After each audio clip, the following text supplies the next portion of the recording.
This program is sponsored by Van Ellie Jeans.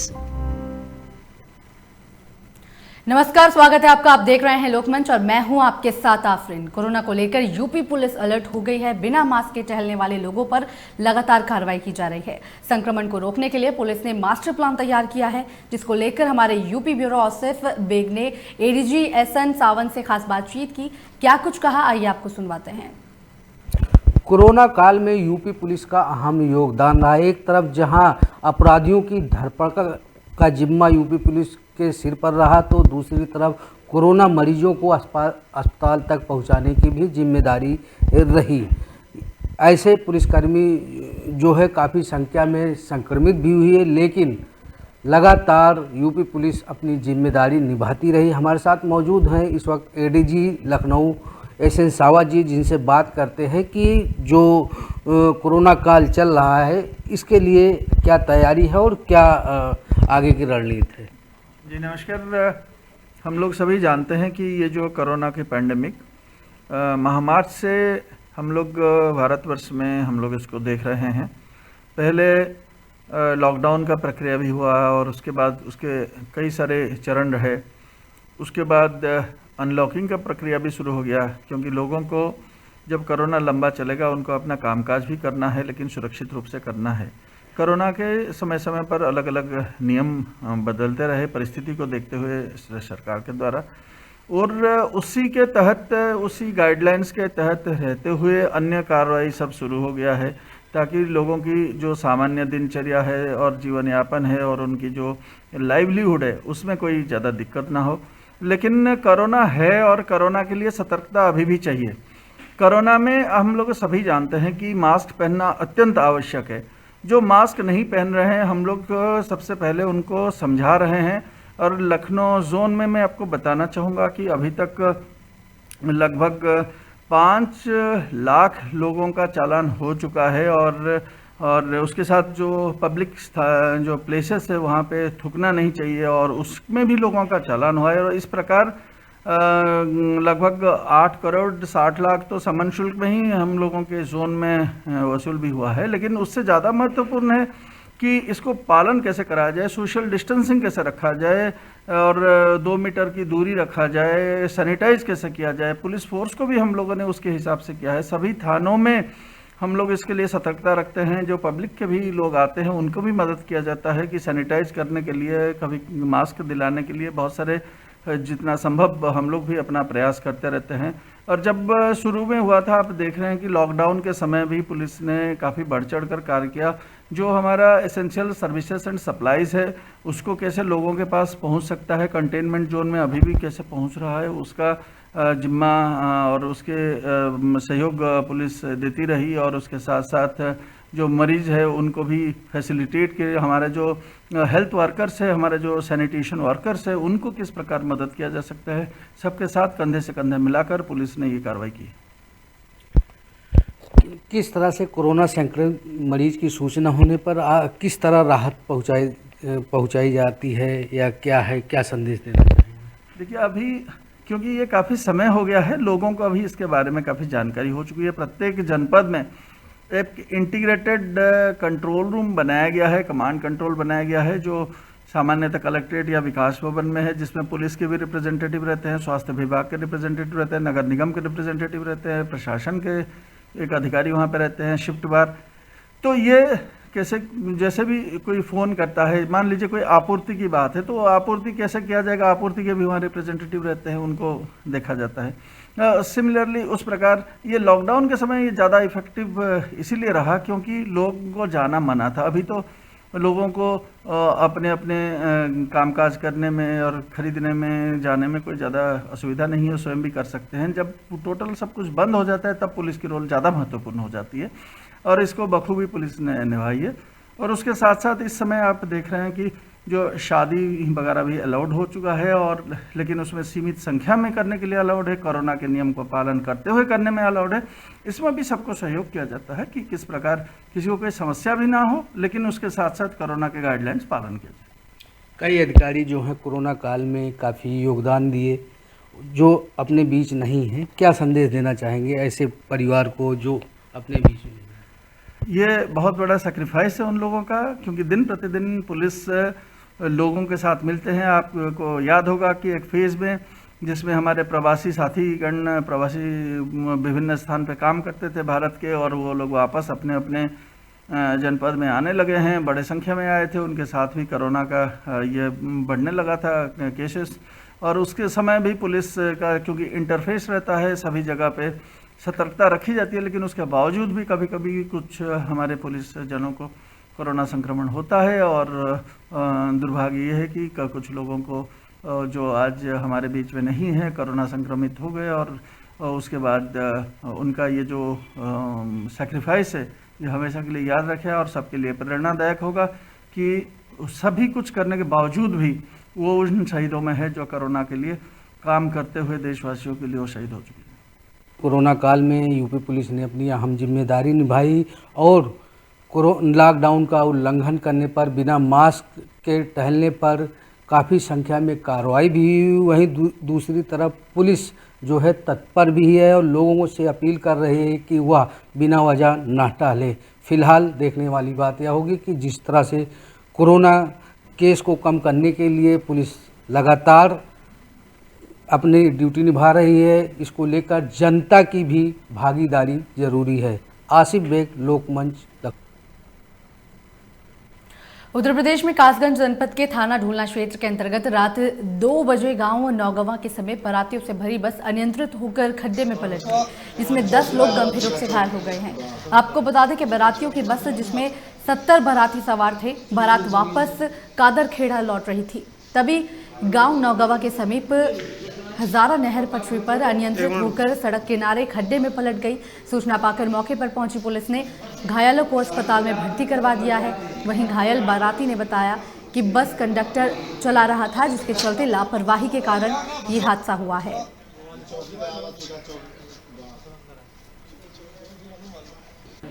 ये Naugawa highway पर एक बारातियों से भरी हुई बस थी, वहाँ पे एक एक्सीडेंट हुआ है। सभी के माइनर इंजरी आई है, हल्की हल्की चोटें आई हैं, किसी के कोई गंभीर चोटें नहीं आई हुई हैं। ये कुसहाल से कादरखेड़ा के लिए कोई बस जा रही थी। मामला क्या था, किस तरीके से बस पलटी है, क्या हुआ? ये नौगवा पे कोई जो बस है वो नहर की तरफ नहर में उतर गई थी। लगभग सब कितने लोग घायल आपके? इसमें लगभग 10 लोग आए हैं जो घायल हैं, लेकिन सबके माइनर इंजरी है। इसी बीच बड़ी खबर लखनऊ से है, जहां पर हाथरस मामले की हाईकोर्ट में सुनवाई हुई है। आपको बता दें कि सीबीआई ने तफ्तीश की स्टेटस रिपोर्ट पेश कर दी है। कोर्ट ने डीएम को ना हटाने पर नाराजगी भी यहां पर जताई है। अगली सुनवाई पर सरकार रुख स्पष्ट करेगी। केस की अगली सुनवाई 16 दिसंबर को होने वाली है। बड़ी और अहम जानकारी आपको लखनऊ से बता रहे हैं, जहां पर आपको बता दें कि अब हाथरस मामले की जो हाईकोर्ट में सुनवाई हुई है उसमें सीबीआई ने अपनी तफ्तीश की स्टेटस रिपोर्ट यहां पर कोर्ट में पेश की थी। अब इस मामले को लेकर कोर्ट ने डीएम को ना हटाने पर यहां पर नाराजगी भी जाहिर की है। और आपको बता दें कि अगली सुनवाई को लेकर अब 16 दिसंबर को इस मामले में कोर्ट में आगे की सुनवाई यहां पर की जाएगी। साथ ही अगली सुनवाई में भी अब सरकार अपना रुख यहां पर स्पष्ट करती हुई नजर भी आएगी। बड़ी जानकारी आपको हाथरस मामले को देकर दे रहे हैं।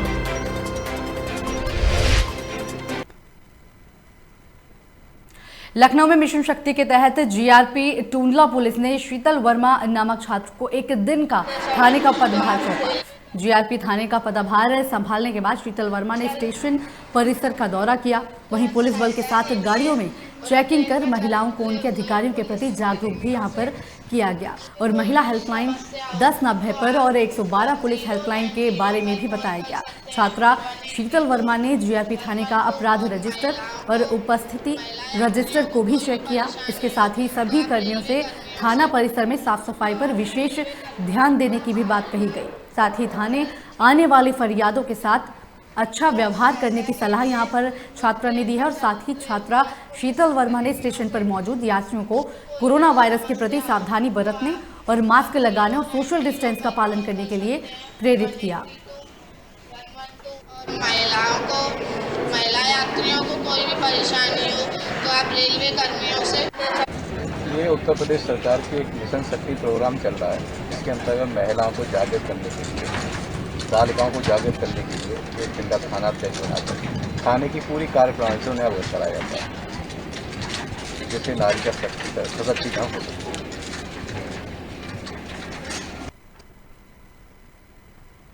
मेरठ में भारतीय राष्ट्रीय राजमार्ग प्राधिकरण NHAI से रंगदारी मांगने का मामला सामने आ रहा है। आपको बता दें कि रंगदारी नहीं देने पर दिल्ली मेरठ एक्सप्रेसवे पर प्रतापपुर में चल रहा इंटरचेंज का काम बंद कराने की धमकी दी गई है, जिसके बाद NHAI के दिल्ली ऑफिस से सत्काश निगम प्रोजेक्ट मैनेजर ने मेरठ पुलिस को ये जानकारी दी और बताया कि एक बदमाश कंपनी से रंगदारी मांग रहा है। वो धमकी दे रहा है कि रकम नहीं दी गई तो एक्सप्रेसवे पर प्रतापपुर में चल रहे सारे काम बंद करवा दिए जाएंगे। निर्माण कार्य में लगे डंपर और वाहनों को भी नहीं चलने दिया जाएगा।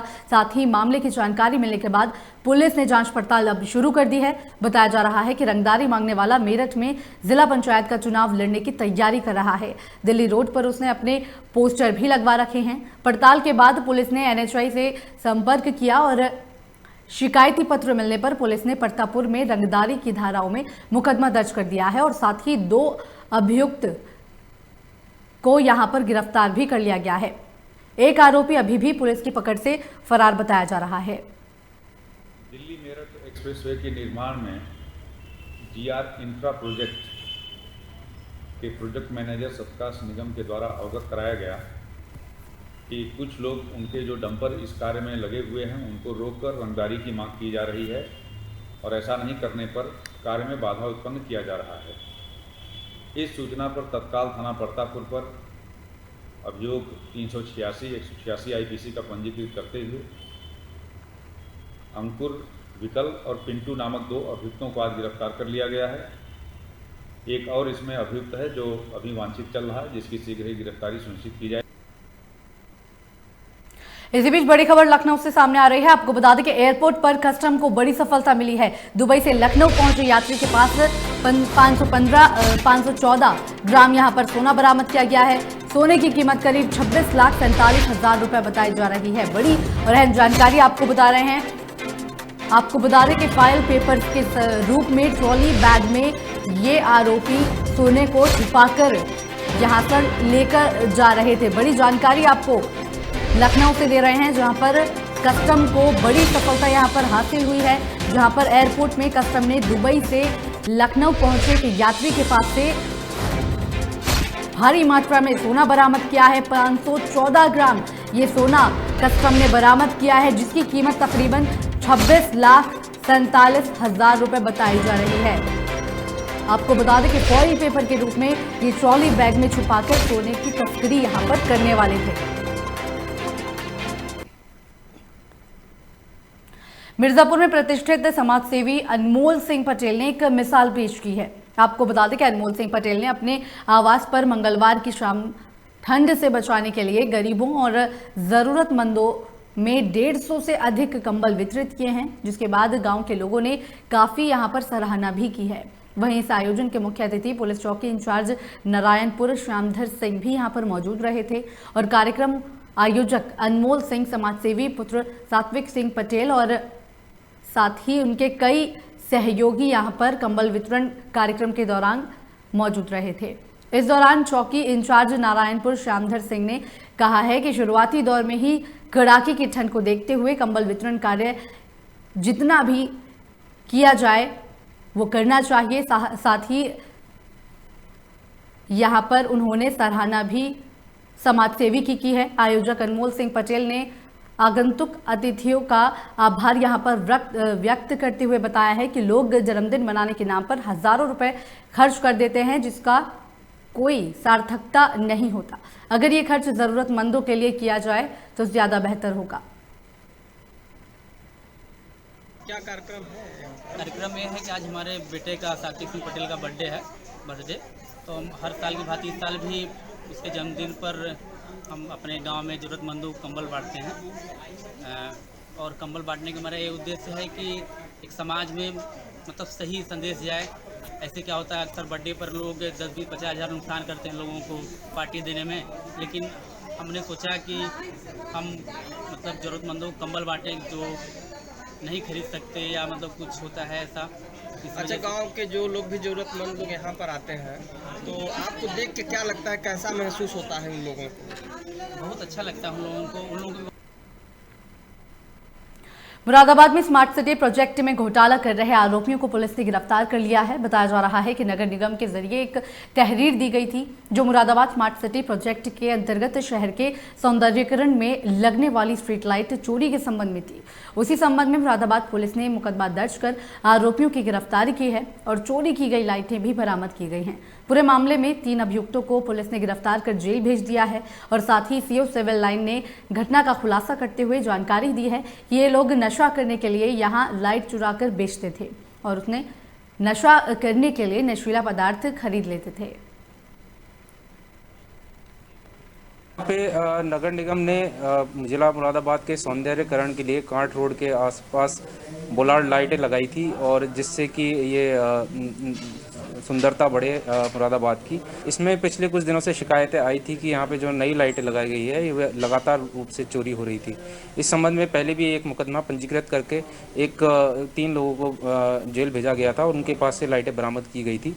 उसमें उसी दौरान जो उनसे सूचना मिली थी उसी के तहत कुछ मुलजिमों की तलाश थी, जो कि अभी 3 मुलजिम उस दौरान उसी के कंटिन्यूएशन में पकड़े गए हैं और इस पे इनके पास से 17 लाइटें बरामद हुई हैं, 17 बोलार्ड लाइटें बरामद हुई हैं और इसके अलावा इनसे बातचीत में यह भी निकल के सामने आया कि ये सब लाइटें चोरी करके ये अपने नशा का।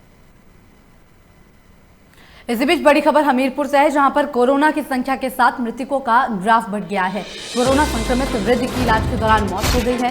कोरोना से हुई दूसरी मौत से अब यहां पर हड़कंप मचा हुआ है। जिले में मृतकों की संख्या अब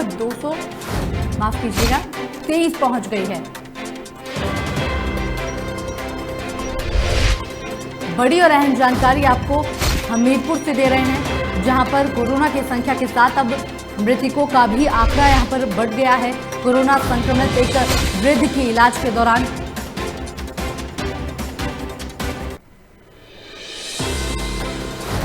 मौत हो गई है। कोरोना से हुई दूसरी मौत से अब यहां पर हड़कंप मचा हुआ है।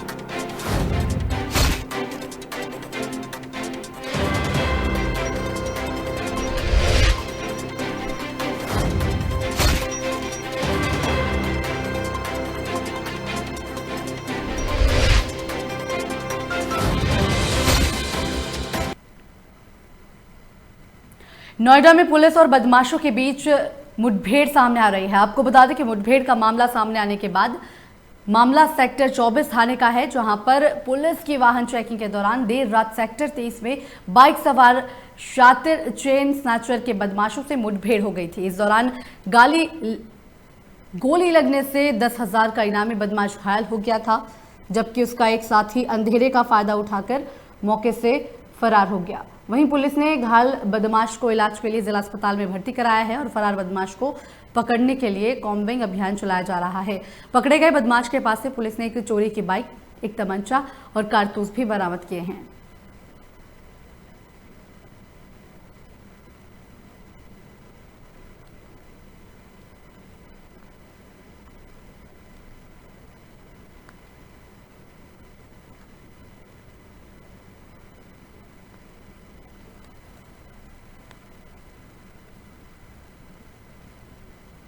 प्रयागराज से 4 बालिकाओं के लगातार गायब होने का मामला सामने आ रहा है। मामला प्रयागराज के कर्नलगंज थाने के स्वराज भवन के बालिका गृह का है, जहां बताया जा रहा है कि 4 बालिकाओं के गायब होने के बाद बाल और शिशु सुरक्षा और कल्याण बोर्ड के जरिए कर्नलगंज थाने में मुकदमा दर्ज किया गया।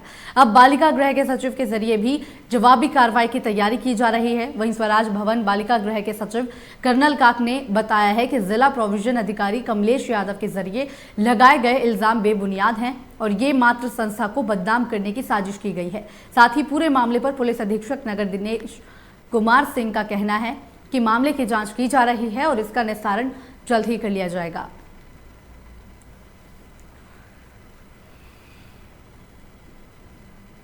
इसी बीच बड़ी खबर फिरोजाबाद से है, जहां पर ट्रक ने ऑटो में भीषण टक्कर मार दी है। आपको बता दें कि टक्कर लगने से ऑटो सवार यात्री घायल हो गया है। पुलिस ने घायलों को अस्पताल में भर्ती भी करा दिया है, जहां पर उनका इलाज चल रहा है। थाना मंदिर के पास का ये मामला बताया जा रहा है। आपको बता दें कि थाना नाथी के भूतेश्वर नाथ मंदिर के पास ये घटना हुई थी, जहां पर ट्रक ने ऑटो में ये भीषण टक्कर मार दी थी। टक्कर लगने से ऑटो सवार यात्री भीषण उनको चोटें आ गई हैं, घायल यहां पर गंभीर रूप से हो गए हैं। अब इस मामले को लेकर पुलिस भी मौके पर पहुंच गई है। राहत बचाव कार्य यहां पर पुलिस ने किया, जिसके बाद घायलों को अस्पताल में भर्ती करवाया गया, जहां उनका अब इलाज चल रहा है। ये पूरी घटना आपको बता दें कि थाना नाथी के भूतेश्वर नाथ मंदिर के पास की है।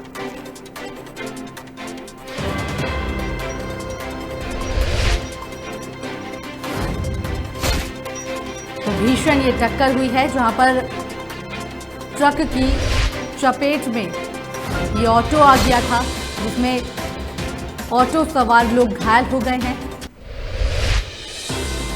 अब मामले को लेकर राहत बचाव कार्य यहां पर पुलिस के द्वारा, लोगों के द्वारा यहां पर मौजूद जो वहां पर थे उन्होंने किया, जिसके बाद घायलों को इलाज के लिए अस्पताल में भर्ती भी कराया गया। सीधी तस्वीरें आपकी टीवी स्क्रीन पर हैं, आप देख सकते हैं। भीषण ये टक्कर हुई थी, लोग यहां पर मौजूद हैं। राहत बचाव कार्य यहां पर लोगों की तरफ से किया गया।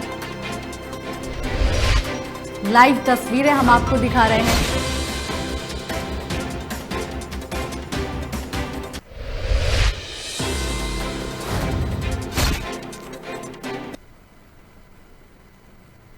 आगरा से बड़ी खबर सामने आ रही है। आपको बता दें कि डॉक्टर की लापरवाही सामने आई है। ऑपरेशन के बाद डॉक्टर ने मरीज के पेट में सर्जिकल ब्लेड छोड़ दिया। बड़ी और भीषण ये लापरवाही डॉक्टर की तरफ से देखने को मिल रही है। आपको बता दें कि मरीज को पता चलने पर डॉक्टर ने मरीज को वहां से भगा दिया। मौर्य सचखंड अस्पताल का ये मामला बताया जा रहा है। 2016 से भटक रहे मरीज ने अब न्यायालय का दरवाजा खटखटाया है। कोर्ट ने मुकदमा दर्ज करने का अब आदेश भी इस मामले को लेकर दे दिया है। बड़ी जानकारी आपको बता रहे हैं आगरा से, जहां पर डॉक्टर की लापरवाही से एक मरीज के पेट में सर्जिकल ब्लेड रह गया था, जिसको लेकर मरीज ने जब इस मामले को लेकर डॉक्टर से बात की तो वहां पे डॉक्टर ने उसे भगा दिया। कोई यहां पर कार्रवाई नहीं की गई। अब इस मामले को लेकर 2016 से ये मरीज भटक रहा था। कार्रवाई को लेकर जगह जगह पर मांग ये लगातार कर रहा था इंसाफ को लेकर, क्योंकि भीषण ये लापरवाही कह सकते हैं डॉक्टर की, क्योंकि मरीज की इसमें जान का खतरा बना रहता है। अब इस मामले को लेकर कोर्ट ने इसका संज्ञान लिया है और मुकदमा दर्ज करने का यहां पर कोर्ट की तरफ से आदेश भी जारी कर दिया गया है।